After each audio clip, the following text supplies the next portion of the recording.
Halo semua, kali ini kita akan mencoba menggunakan salah satu aplikasi ya yang fenomenal belakangan ini yang namanya ChatGPT gitu ya.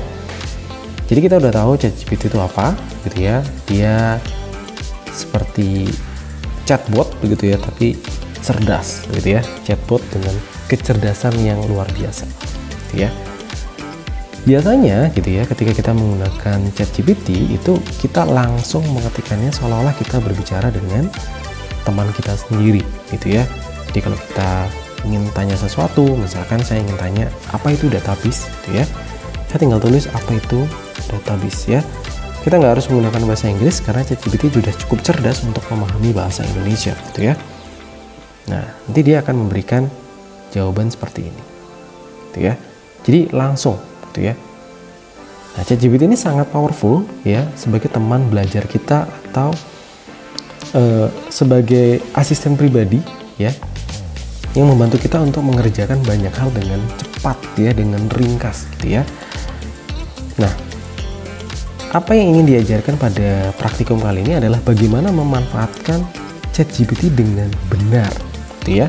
Jadi hanya karena kita bisa menggunakan ChatGPT karena itu cukup user friendly untuk digunakan, bukan berarti kita sudah menggunakan ChatGPT dengan benar.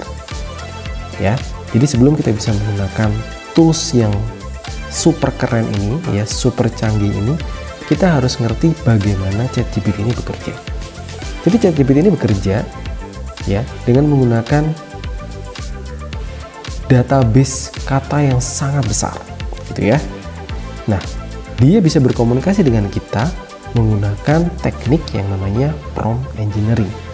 Jadi, untuk bisa menghasilkan output yang bagus, output dengan kualitas yang baik, kita harus menghasilkan prompt engineering yang baik juga.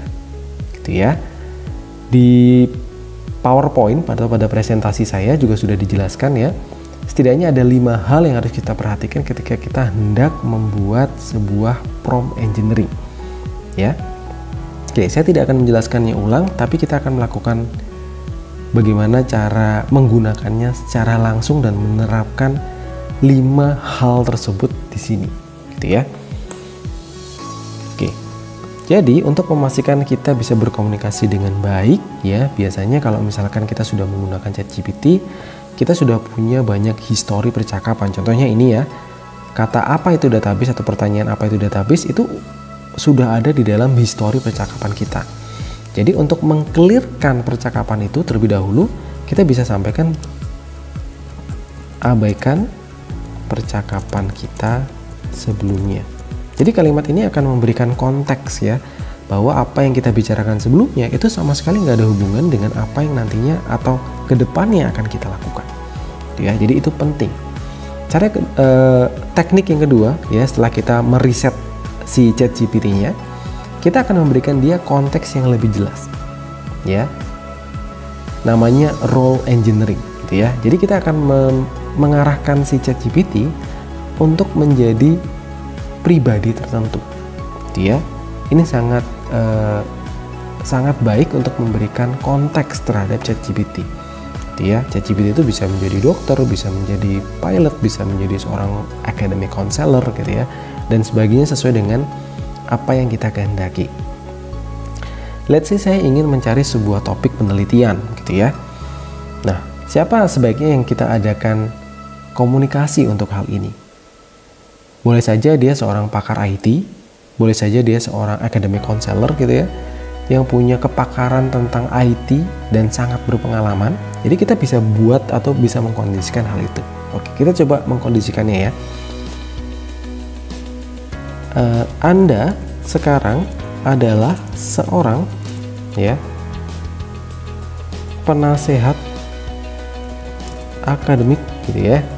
Atau jangan penasehat akademik ya, kita pakai yang praktisi IT gitu ya, seorang praktisi IT yang sudah sangat berpengalaman gitu ya. Kita berikan konteks lagi gitu ya.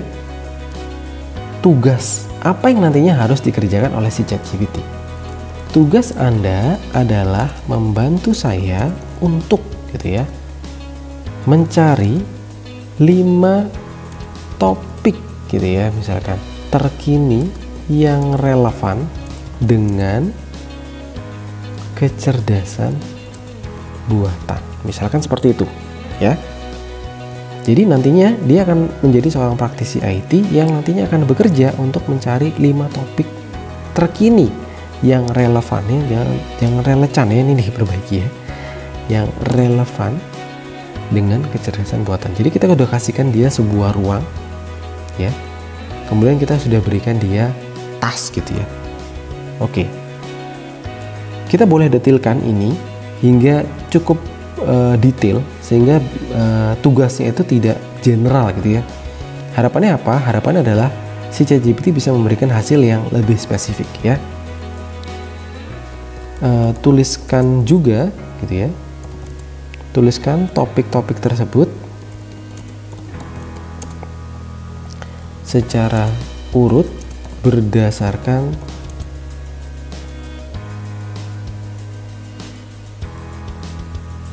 data terkini gitu misalkan ya. Kemudian kita enter. Nah nih ya, dari sini kita udah bisa lihat bahwa ChatGPT sudah bisa bekerja dan menghasilkan output seperti yang kita harapkan ya. Kalau kita tidak melakukan prompt engineering yang baik, maka hasilnya bisa saja tidak lebih baik dari apa yang dihasilkan saat ini ya. Jadi ketika kita berbicara dengan AI ini bukan manusia, sehingga dia perlu ngerti konteks kalimatnya gitu ya. Kira-kira saya mau ditanyakan sebagai apa nih begitu ya. Jadi misalkan nih, kenapa konteks itu penting? Ketika kita berbicara tentang developer gitu ya, developer itu kalau kita bicara dengan anak IT, developer itu adalah programmer, orang yang mengembangkan, itu juga disebut dengan developer gitu ya, orang yang mengembangkan program. Tapi kalau kita pergi ke perumahan ya, ke orang yang latar belakangnya itu konstruksi gitu ya, ngomongin developer itu adalah pihak pengembang perumahan, misalkan seperti itu. Itu adalah satu kata dengan 2 konteks yang berbeda gitu ya. Jadi penting buat AI untuk mengerti konteks pertanyaannya. Semakin bagus kita mengarahkan AI untuk memahami konteksnya, maka output yang dihasilkan juga akan semakin baik gitu ya. Kita boleh mendalami apa yang ada atau sudah diberikan di sini, sehingga percakapan itu sambung menyambung seperti rantai. Ya, ini juga termasuk teknik prompting berikutnya, yaitu chain of thought. Ya, jadi kita menanyakan hal yang sudah disampaikan sebelumnya. Jadi tidak kita putus ya, tidak kita minta untuk ditanyakan ulang. Contohnya saya mau tanya tentang transformasi industri dengan AI di ranah manufaktur. Ya, ini saya copy, kemudian saya bilang, ya, berikan saya 5 gitu ya teknologi yang sudah diimplementasikan pada ranah ini.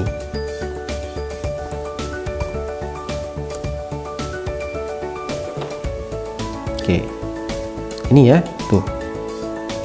Ya, ini adalah proses yang namanya chain of thought engineering, ya, prompt engineering. Jadi berdasarkan data yang sudah dia hasilkan, kita minta untuk didalami ya lagi jawabannya, sehingga kita bisa mendapatkan hasil yang jauh lebih detail gitu ya, nggak cuman hasil yang umum atau general. Ini bagus untuk ketika kita melakukan penelitian tentang membuat sebuah karya ilmiah ya, kita bisa mendalami sesuatu hingga cukup detail ya, sehingga bagus untuk disampaikan atau dibahas gitu ya. Kita udah dapat ya pemrosesan gambar dan penglihatan mesin. Ini kita bisa minta juga buatkan atau berikan saya gitu ya, berikan saya 5 jurnal yang juga membahas tentang topik sebelumnya. Nah, di sini dia bilang ya bahwa saya tidak bisa mengakses data terkini ya, karena pengetahuan ChatGPT untuk versi yang 3.5 itu dibatasi di September 2021. Ya, ini GPT 3.5 ya. Oke. Tapi dia bisa bilang gitu, dia bisa mengarahkan bahwa bisa cari di sini nih, di Google Scholar ya, IEEE, ACM, Springer gitu ya, untuk menemukan apa yang kita butuhkan gitu ya. Oke, saya akan memberikan ini lebih detail lagi ya. Berikan saya 5 jurnal, ini saya perbaiki ya. Dengan topik sebelumnya di tahun 2020 hingga Januari 2021. Ya, gitu ya. Dia udah menyampaikan gini ya. Tapi saya tidak punya akses langsung ke jurnalnya, gitu ya. Tapi dia bisa memberikan beberapa data yang sekiranya bisa kita telusuri, begitu ya. Jadi ChatGPT tentunya bukan tools yang bisa kita pakai dengan tanpa batasan gitu ya. Dia juga punya batasan, sehingga kita hanya perlu tahu bagaimana memaksimalkan potensinya. Jadi kita sudah dapat 5 jurnal nih ya. Yang perlu harus diperhatikan ketika mendapatkan output dari ChatGPT adalah pastikan bahwa data yang diberikan atau output yang diberikan oleh ChatGPT itu juga perlu kita cross check terlebih dahulu. Apakah betul gitu ya ada data terkait dengan ini ya, dengan referensi yang pertama. Ini kalian boleh paste di Google untuk mencari data aslinya. Kalau misalkan tidak ada kemungkinan ChatGPT salah mengartikan maksud yang kita berikan. Itu ya. Jadi penting juga untuk tidak mentah-mentah menerima output yang diberikan oleh ChatGPT. Gitu ya, itu penting sekali. Oke. Kalau data-datanya sudah ada, kita bisa juga minta untuk dia buatkan saya struktur ya karya ilmiah yang dibagi ke dalam 5 bagian, mulai dari latar belakang hingga solusi yang bisa digunakan.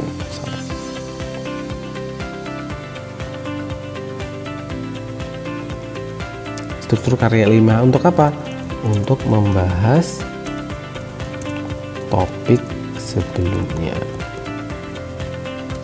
Nah, ini tinggal di enter. Kemudian dia kasih ini ya. Judulnya masih ya, transformasi industri dengan penerapan. Jadi kita masih menggunakan chain of thought ya.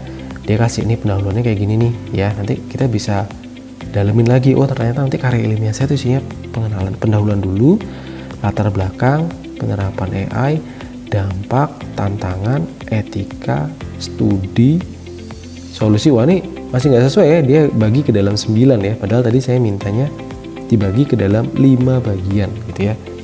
Tentunya ini nanti kita bisa perbaiki ya, minta dia untuk diperbaiki ya. Tolong revisi menjadi 5 bagian saja. Pendahuluan, penerapan, dampak, tantangan, masa depan. Ups, masih nyambung ya. Ini juga termasuk keterbatasan ya. Ternyata ChatGPT tidak mampu merisam ya materi yang ada di atas menjadi 5. Jadi yang paling mentok adalah 6 kesimpulan ya. Kita bisa regenerate untuk mendapatkan hasil yang kita kehendaki, tapi bisa saja hasilnya juga tidak cukup baik daripada yang sebelumnya. Tapi yang terpenting ya adalah ketika kita mendapatkan output, kita tidak harus menggunakan aturan atau apa yang sudah dituliskan di sini ya. Proses refinement atau proses perbaikan dari apa yang dihasilkan oleh output tetap ada di sisi usernya. Jadi kita bisa memperbaiki dari apa yang ada di sini. Misalkan let's say bagian etika ini kita masukkan ke dalam kesimpulan gitu misalkan, atau dampak dan tantangan kita jadikan satu paragraf, maka prosesnya sudah selesai gitu ya. Kita sudah mendapatkan 5 bagian yang membahas tentang transformasi industri melalui penerapan kecerdasan buatan. Begitu ya. Semoga penjelasan penggunaan ya ChatGPT ini cukup memberikan wawasan yang berarti sebelum kalian terjun ya, sebelum kalian langsung menggunakan ChatGPT tanpa mengerti apa yang harus dilakukan untuk menghasilkan kualitas output yang baik. Begitu ya. Terima kasih atas perhatiannya. Sampai jumpa di video selanjutnya.